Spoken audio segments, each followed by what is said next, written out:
Pagi itu, kabut masih belum benar-benar enyah dari jalanan tanah di Kampung Lestari. Aroma embun bercampur daun pisang basah menyusup pelan ke sela-sela rumah papan yang berjajar rapi namun sederhana. Dari balik jendela rumah kayunya yang sudah berlumut di beberapa sisi, Bu Mirah mengintip langit yang masih keabu-abuan. Insya Allah nggak hujan, gumamnya sembari merapikan bakul berisi tempe bungkus daun. Usianya sudah lebih dari 50, namun langkahnya masih tegap meski lutut sering berdenyut usai berjalan keliling kampung. Setiap hari, selepas subuh, Bu Mirah akan memanggul bakul besar berisi tempe hasil fermentasinya sendiri dan menjajakan dari satu rumah ke rumah lain.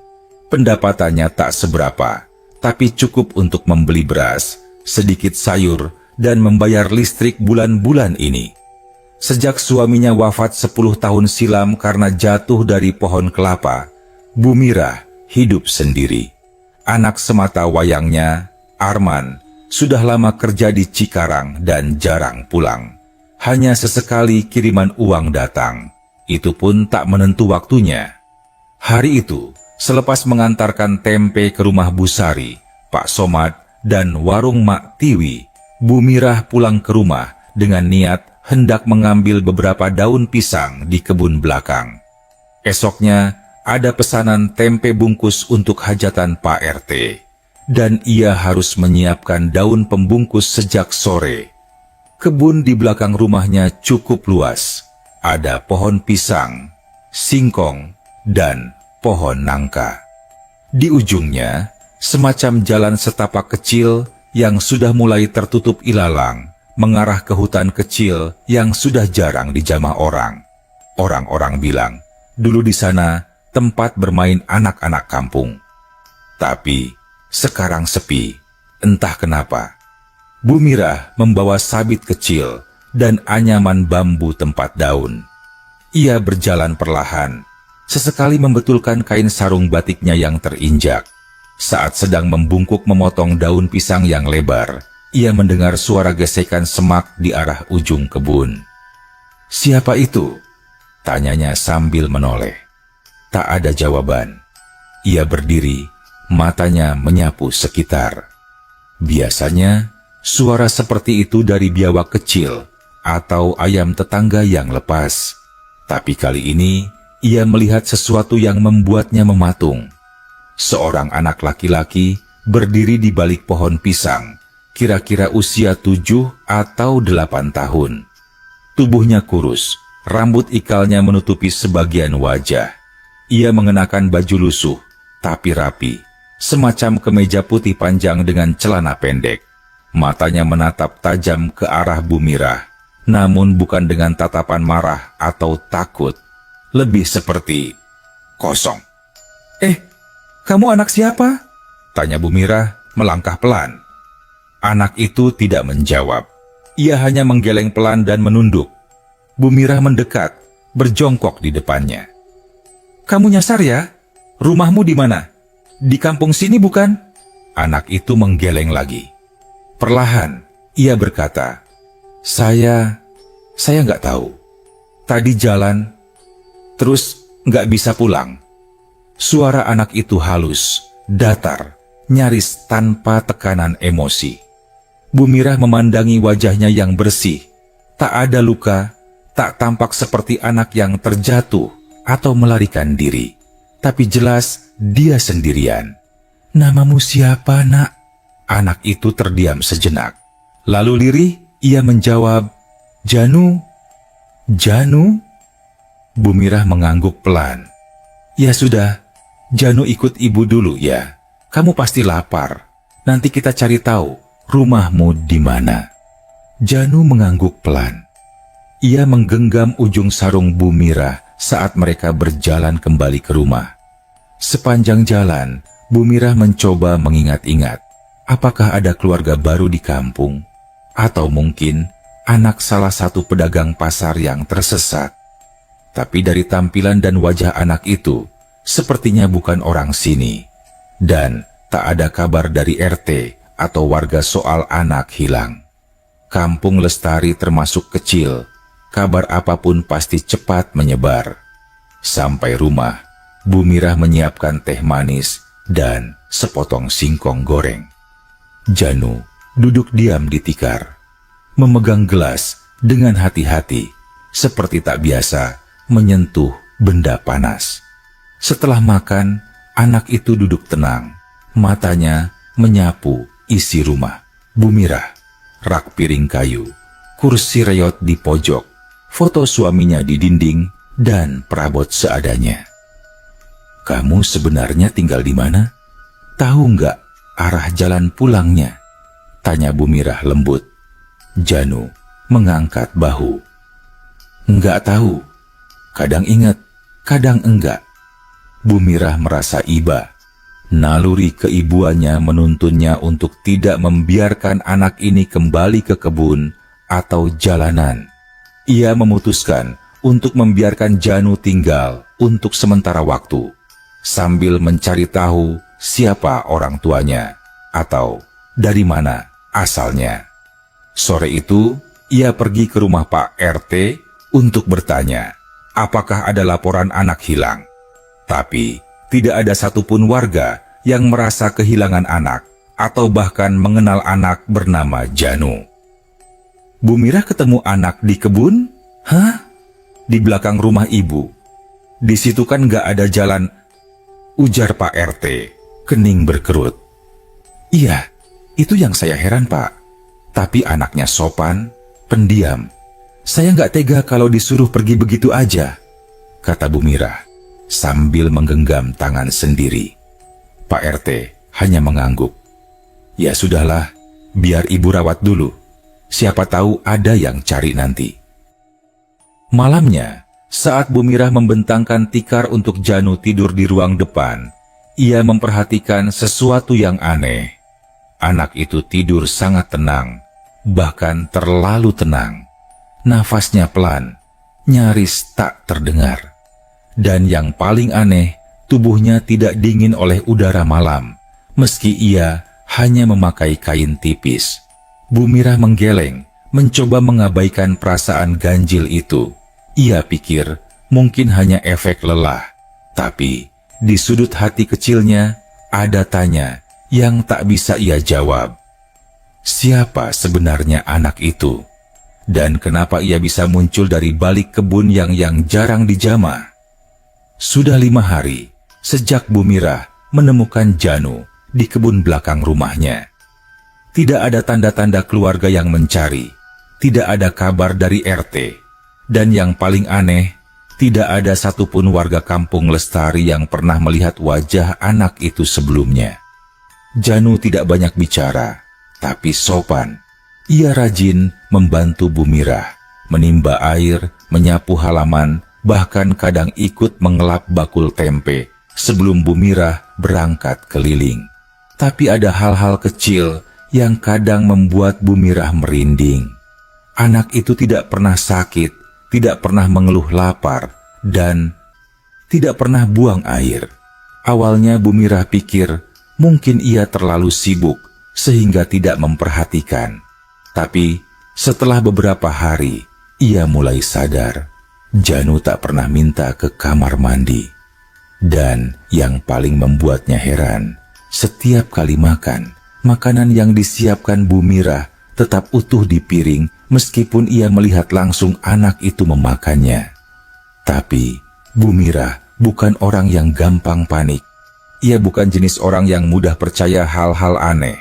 Dalam benaknya, ia hanya berpikir, mungkin anak ini memiliki kelainan atau kebiasaan yang tidak biasa.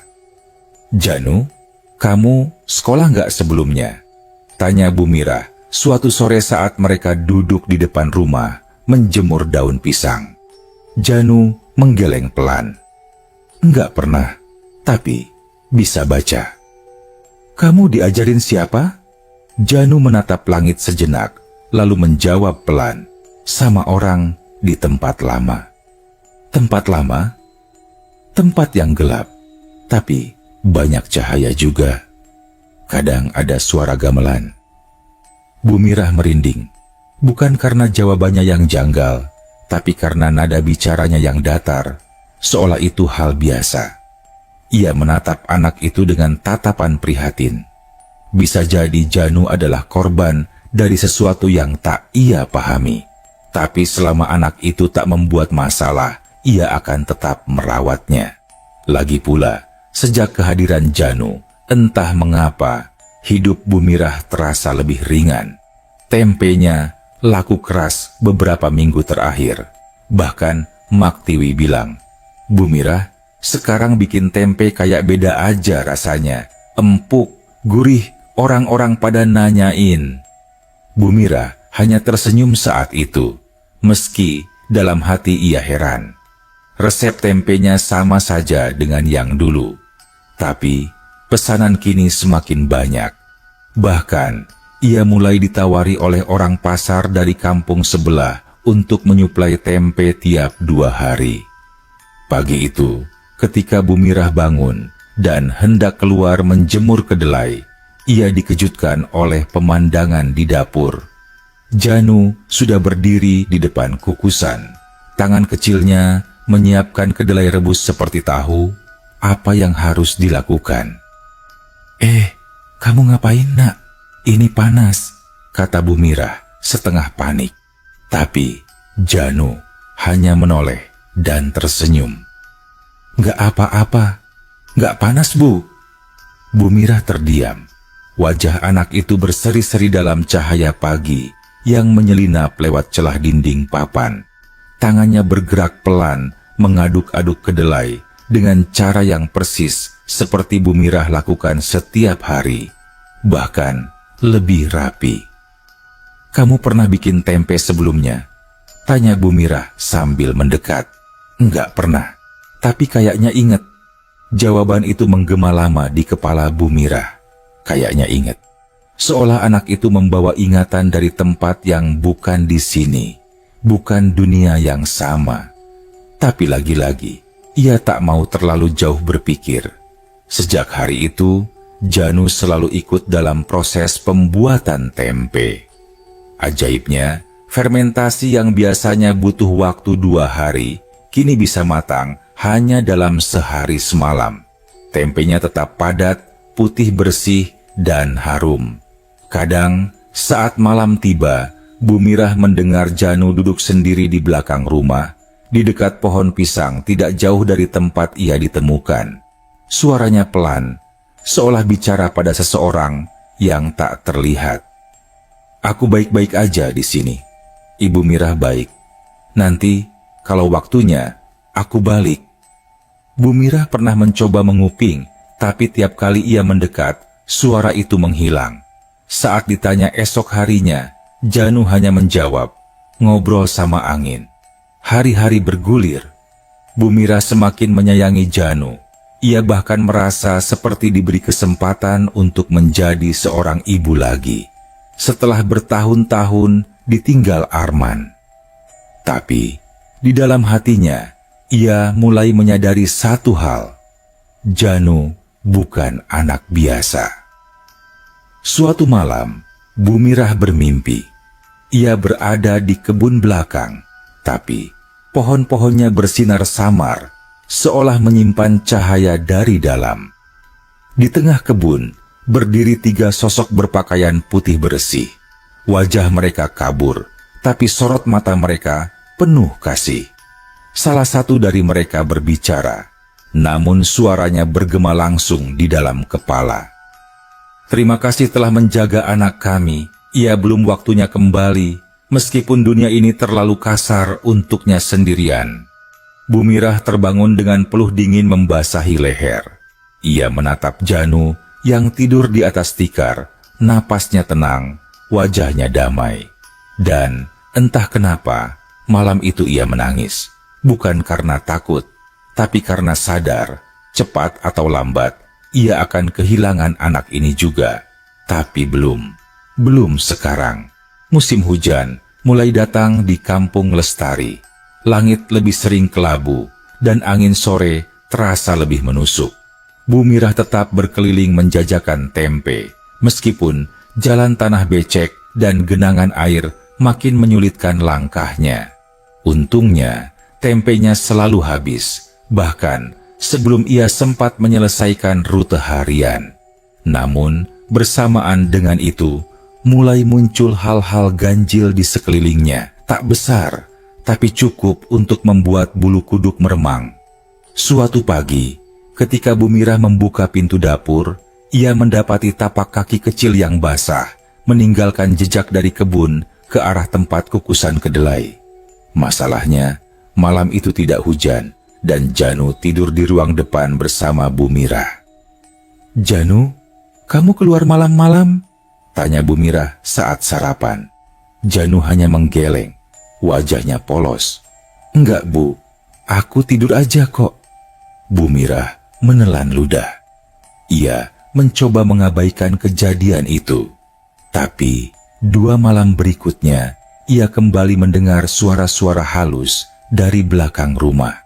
Suara seperti nyanyian pelan, bahasa yang tidak dimengerti, tapi ritmenya merasuk sampai tulang.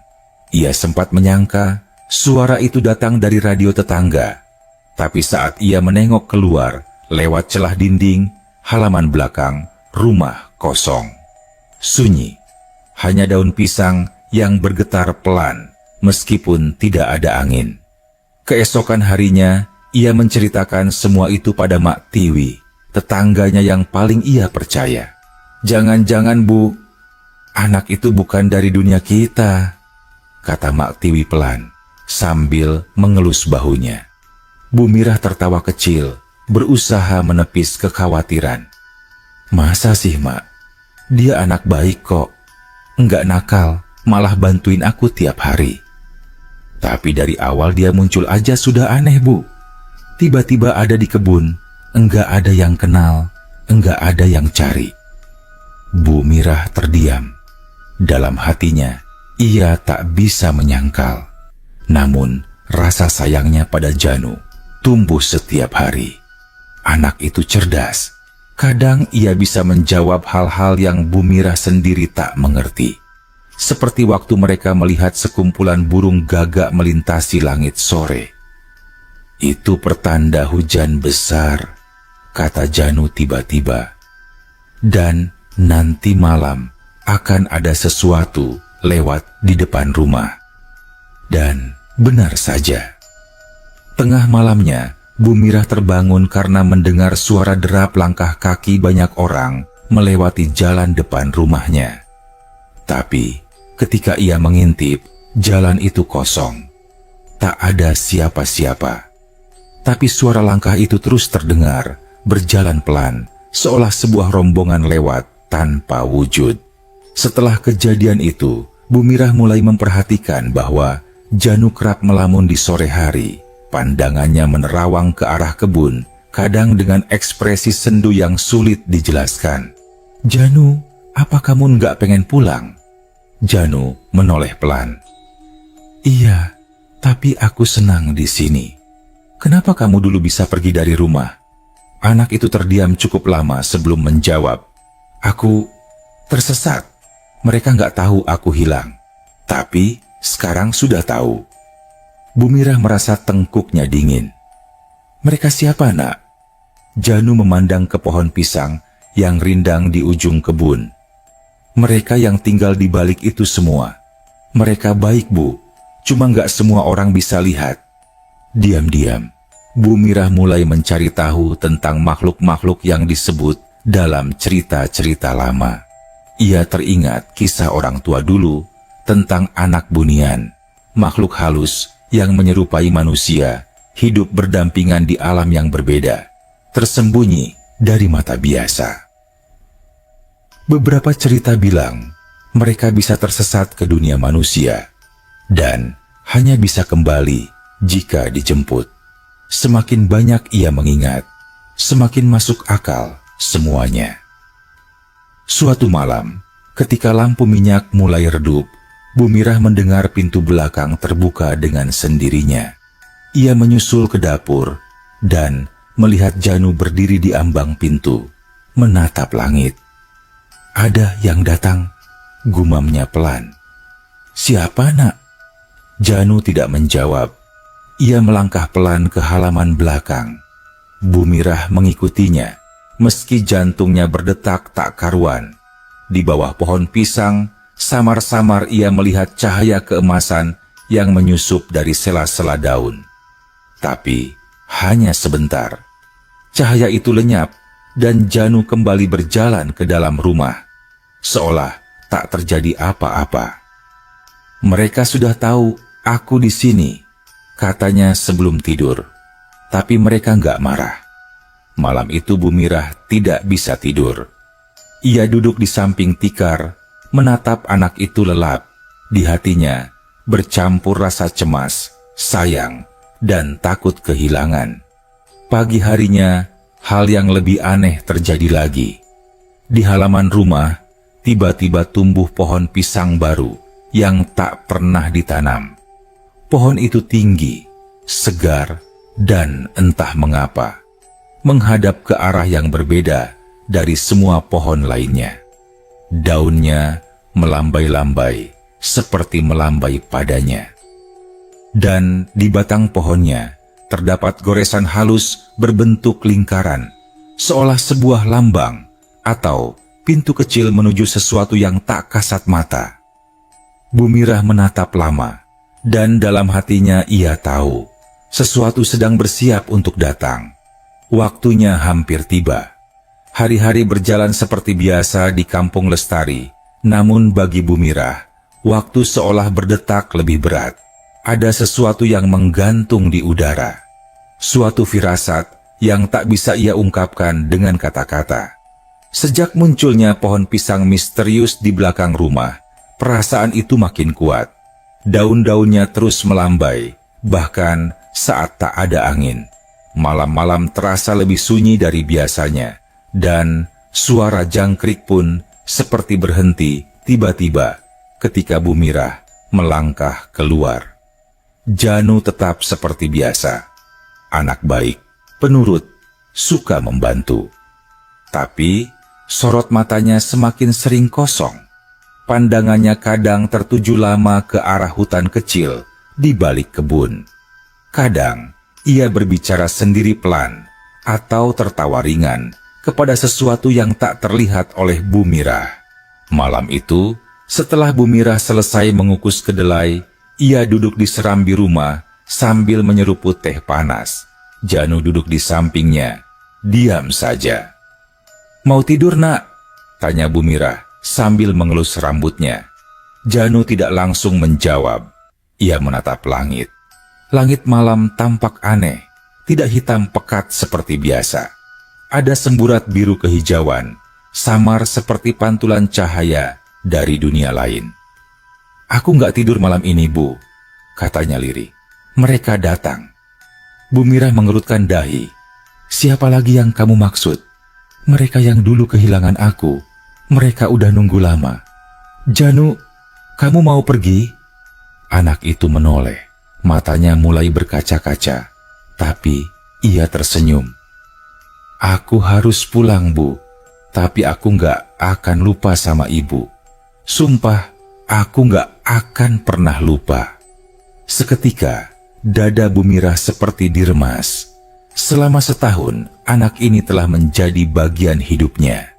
Ia merawatnya, memberinya makan, bahkan menyayanginya seperti anak sendiri.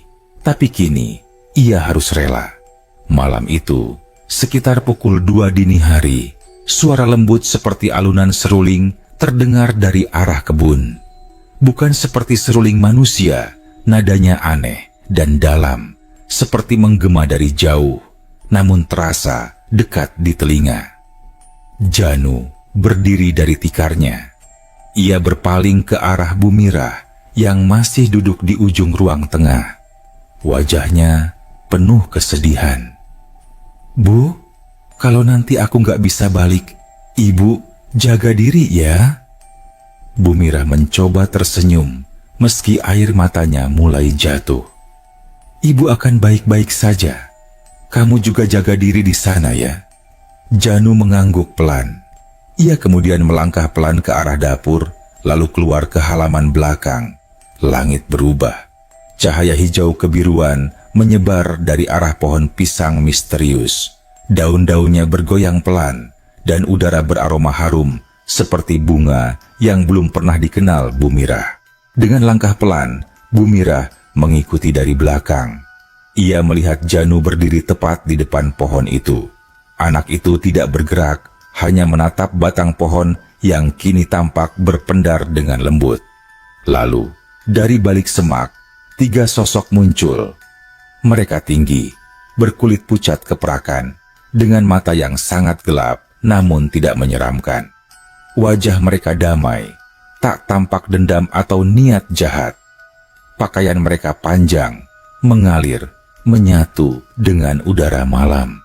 Salah satu dari mereka menunduk kepada Bu Mirah. "Terima kasih," katanya dalam bahasa yang aneh, namun bisa dimengerti langsung di dalam hati. "Anak kami kau jaga dengan kasih. Tak semua manusia mampu memberi tanpa syarat seperti itu." Bu Mirah menatap mereka dengan gemetar. "Dia anak baik. Aku sayang dia." Sosok itu mengangguk. "Kasihmu telah membuka jalan. Kami tidak datang untuk mengambil, kami datang untuk menjemput." Janu menoleh sebentar ke arah Bu Mirah. Matanya berkaca-kaca. Ia lari pelan dan memeluk Bu Mirah erat-erat. "Makasih, Bu. Makasih karena udah anggap aku anak sendiri." Bu Mirah membalas pelukan itu, mencoba menahan isak. "Aku ikhlas, Nak. Tapi Ibu bakal kangen." "Aku juga, Bu." Kemudian, cahaya di batang pohon pisang menjadi semakin terang, seolah ada celah terbuka di sana. Para makhluk itu berjalan pelan ke arah pohon.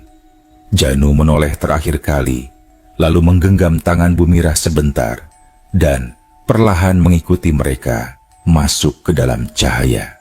Cahaya itu perlahan redup, daun pisang berhenti bergoyang, dan udara kembali normal. Semua seperti tak pernah terjadi. Keesokan paginya, tak ada pohon pisang aneh itu. Halaman belakang kembali seperti biasa. Tidak ada bekas pijakan kaki, tidak ada suara seruling.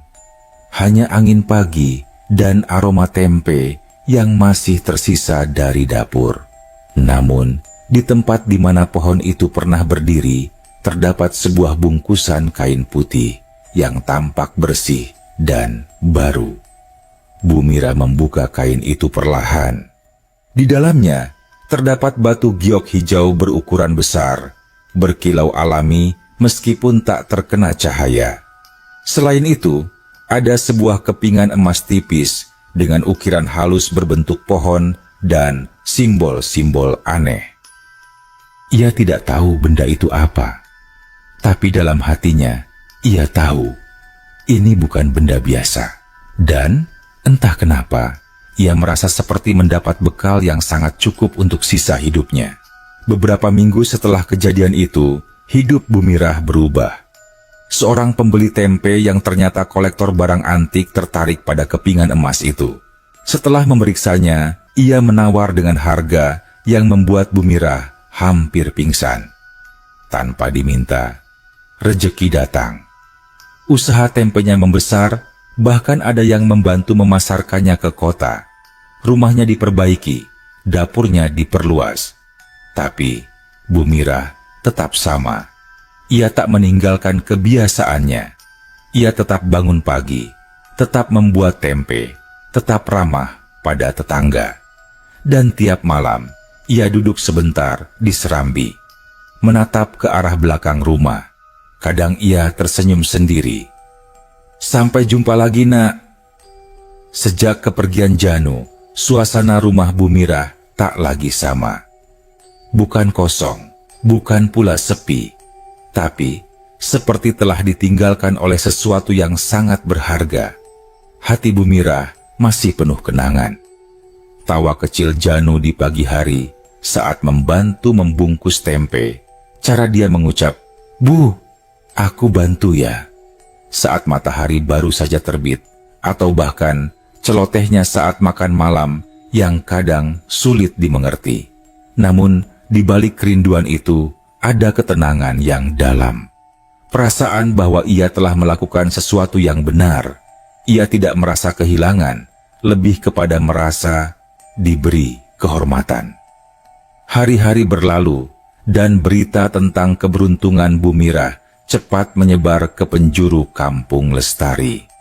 Warga yang sebelumnya hanya menganggapnya penjual tempe biasa, kini mulai menghormati dan memandangnya lain. Tapi Bu Mirah tak pernah menyombongkan diri.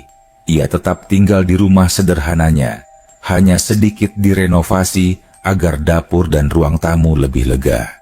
Ia tetap menjual tempe, kini dibantu oleh 2 tetangga muda yang ia pekerjakan. Yang berubah hanyalah cara orang memandangnya. Namun, perubahan terbesar justru datang dari dalam dirinya. Beberapa bulan setelah peristiwa itu, datang seorang pria tua ke rumah Bu Mirah. Namanya Pak Salim, dukun tua yang dulu sering dianggap aneh oleh warga karena sering bicara sendiri di pinggir hutan atau menyendiri berhari-hari. Tapi Bu Mirah mengenalnya sejak dulu dan selalu menghormatinya. "Mirah," katanya sambil duduk di tikar depan rumah, "aku dengar anak itu sudah dijemput." Bu Mirah diam sejenak. Ia menatap mata Pak Salim, lalu mengangguk pelan. "Aku tahu sejak awal dia bukan anak manusia," lanjut Pak Salim. "Tapi yang membuat aku takjub, kamu bisa mengasuhnya tanpa pernah tanya, tanpa pernah curiga." "Awalnya aku cuma merasa kasihan," jawab Bu Mirah pelan. "Lalu, lama-lama aku sayang, bukan karena dia aneh, tapi karena dia polos, dan dia seperti memang dititipkan." Pak Salim menarik napas dalam-dalam. "Kamu tahu, di dunia ini tidak semua makhluk gaib itu jahat. Ada yang hidup berdampingan, hanya saja tak terlihat. Tapi jarang sekali yang mau melibatkan diri dengan manusia." Bu Mirah mengangguk, matanya mulai berkaca. "Jadi, mereka itu apa, Pak?" "Mereka kaum bunian yang hidup di antara lapisan alam kita.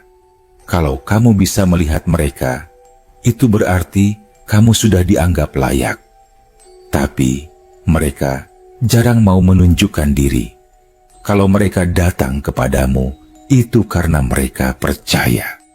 Pak Salim lalu mengeluarkan sebuah kantong kain kecil dari sakunya. Ia menyerahkannya pada Bu Mirah. "Ini untuk menjaga keseimbangan. Simpan di dekat tempat tidur. Jangan dibuka, cukup disimpan. Itu bukan benda sihir, tapi semacam penyeimbang, agar aura rumahmu tetap bersih dari makhluk lain yang mungkin iri." Bu Mirah menerimanya dengan tenang.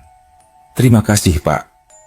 Dan satu hal lagi," kata Pak Salim pelan. "Kamu harus tahu, kamu bukan dipilih secara sembarangan. Perbuatanmu selama ini, kebaikanmu, sudah dilihat jauh sebelum anak itu datang. Ini semacam balasan dari alam." Malam itu, Bu Mirah merenung lama. Ia menatap foto almarhum suaminya di dinding. Pria sederhana yang dulu meninggal karena kecelakaan saat memanjat pohon kelapa. "Pak, lihat, aku nggak nyangka, Pak. Aku cuman ingin hidup sederhana. Tapi ternyata Allah kasih cobaan yang aneh-aneh juga ya. Dan rezeki yang nggak pernah aku minta." Lalu, ia teringat sesuatu yang dikatakan Janu dulu. "Nanti kalau aku udah pergi, ibu pasti dapat sesuatu. Tapi bukan cuma benda. Ibu bakal dapat sesuatu yang nggak bisa dibeli orang kaya." Bu Mirah mulai mengerti maksudnya. Beberapa bulan sejak Janu pergi dari kehidupan Bu Mirah, tapi jejaknya seolah tak pernah benar-benar pergi. Bukan dalam bentuk benda, melainkan dalam laku dan rasa. Setiap kali Bu Mirah membungkus tempe dengan daun pisang, tangan tuanya bergerak perlahan, penuh kesabaran, seperti sedang membuat sesuatu untuk seseorang yang istimewa. Setiap kali ia mengantar tempe ke warung-warung kecil, langkahnya tak pernah terburu. Ia menebar senyum, menyapa, dan tak jarang membagikan 1-2 bungkus tempe untuk tetangga yang kesusahan. Ia tak pernah menyebutkan nama Janu lagi di depan orang-orang. Tapi mereka yang cukup peka bisa melihat bahwa perubahan dalam diri Bu Mirah bukan berasal dari dunia biasa. Suatu sore, saat langit mendung menggantung rendah dan kabut tipis mulai merayap dari arah kebun belakang, seorang anak kecil berdiri di ujung gang depan rumah Bu Mirah. Bocah perempuan, kira-kira 5 tahun, dengan rambut sebahu dan mengenakan baju lusuh. Ia berdiri diam, menatap rumah itu dengan tatapan kosong. Bu Mirah yang sedang menjemur daun pisang di pagar depan langsung menghampiri. "Nak, kamu dari mana? Siapa namamu?" tanyanya lembut. Anak itu menunduk, lalu berkata lirih, "Aku gak tahu rumahku di mana." Suara itu bukan suara asing. Bu Mirah tercekat. Sekilas wajah anak itu mengingatkannya pada sesuatu. Bukan mirip Janu, tapi seperti ada aroma kenangan yang dibawa anak itu. Bu Mirah membawa anak itu masuk, diberinya air hangat dan sepiring tempe goreng. Dan entah mengapa, si bocah langsung tenang.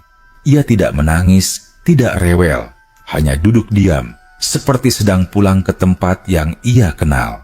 Malam itu, saat anak itu sudah tertidur, Bu Mirah duduk sendirian di ruang tamu.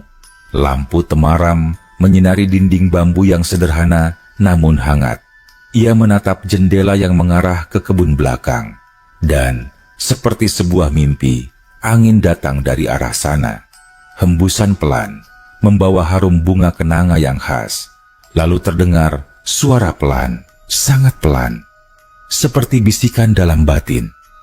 "Ibu, anak ini bukan siapa-siapa, tapi dia butuh tempat. Seperti aku dulu. Rawat dia, bukan untuk kami, tapi untuk ibu sendiri. Kebaikan itu bukan utang, tapi warisan." Mata Bu Mirah berkaca. Ia menatap jendela lama, lalu berkata pelan, "Ibu ngerti, Nak, ibu ngerti." Keesokan harinya, ada pengumuman dari RT setempat. Seorang warga yang baru saja pindah dari kota kehilangan anaknya semalam. Mereka panik, mencari kemana-mana, hingga sampai ke rumah Bu Mirah. Namun saat sang ibu datang dan melihat anaknya sedang sarapan dengan tenang, ia langsung menangis dan memeluk buah hatinya. Anehnya, sang ibu bersikeras bahwa anaknya tidak bisa bicara sejak lahir. Tapi anak itu berkata, "Aku baik-baik saja, Bu. Aku cuma ikut jalan ke arah angin." Keluarga itu kemudian pindah ke rumah kontrakan tak jauh dari rumah Bu Mirah. Mereka menjadi dekat, dan sang ibu, Bu Rini, mulai ikut membantu Bu Mirah mengolah tempe. Ia bahkan membuka lapak tempe di pasar dekat jalan raya. Tempe Bu Mirah beda rasanya, ada gurihnya, katanya pada pelanggan. Dan benar saja, usaha kecil itu kini berkembang. Tidak jadi pabrik besar, tidak pula menjual ribuan bungkus sehari, tapi cukup untuk menghidupi beberapa keluarga. Cukup untuk membuktikan bahwa sesuatu yang dibuat dengan hati bisa menyentuh hati lain pula. Waktu berlalu, warga kampung Lestari kini menyebut rumah Bu Mirah sebagai rumah tempe ajaib. Bukan karena tempenya bisa menyembuhkan penyakit, tapi karena siapapun yang datang ke sana, pulangnya merasa lebih ringan, lebih tenang. Bu Mirah sendiri kini sudah sepuh, rambutnya memutih, tapi wajahnya tetap bersih dan teduh. Ia lebih banyak duduk di kursi bambu di serambi depan, ditemani secangkir teh hangat dan angin sore dari kebun belakang.